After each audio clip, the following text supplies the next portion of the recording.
O mulțime de oameni lasă în urmă mirosul apetisant al mâncărurilor și se îndreaptă spre plajă, așa că ne-am gândit și noi să-i urmăm. În fața noastră un gigantic ecran gonflabil și multe scaune aranjate. Este vorba despre caravana cinematografică care a poposit și în Mamaia. Până duminică se întâmplă un cinematograf în aer liber, o alternativă de petrecere a timpului liber pentru turiștii aflați pe litoral.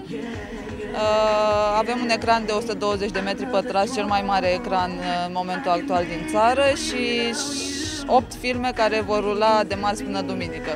Filmele încep la 9:30 și se termină la 1 noapte. Piațeta Cazinoului, locul unde muzica răsună din toate colțurile, a oferit o alternativă tuturor celor care au vrut să vadă un film bun. Am venit de pe plajă direct să vedem filmul. Am auzit de campanie și... Ce părere aveți despre cinematograful în aer liber? Foarte bună. Noi am fost la Algida când a fost anul trecut și acum 2 ani și așa că suntem fani. Printre cei prezenți am întâlnit nu numai curioși, ci și mulți iubitori de filme românești. Ce părere ai de ideea asta de cinematograf în aer liber? O părere foarte bună despre cinematograful în aer liber. Ar trebui să fie mai multe în țară și mai multe cinematografe, dacă se poate, neapărat în aer liber. E foarte ok, ar trebui să fie mai multe. E chiar frumos.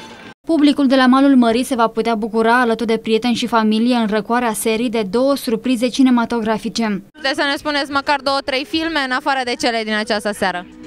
Da, este vorba, o să vă spun un mic secret, sâmbătă și duminică vom avea 2 avantpremiere, Zarafa și Xingu. Nu după mult timp, cinematograful s-a umplut, s-a tras cortina și s-au stins felinarele, iar pelicula Loverboy a început.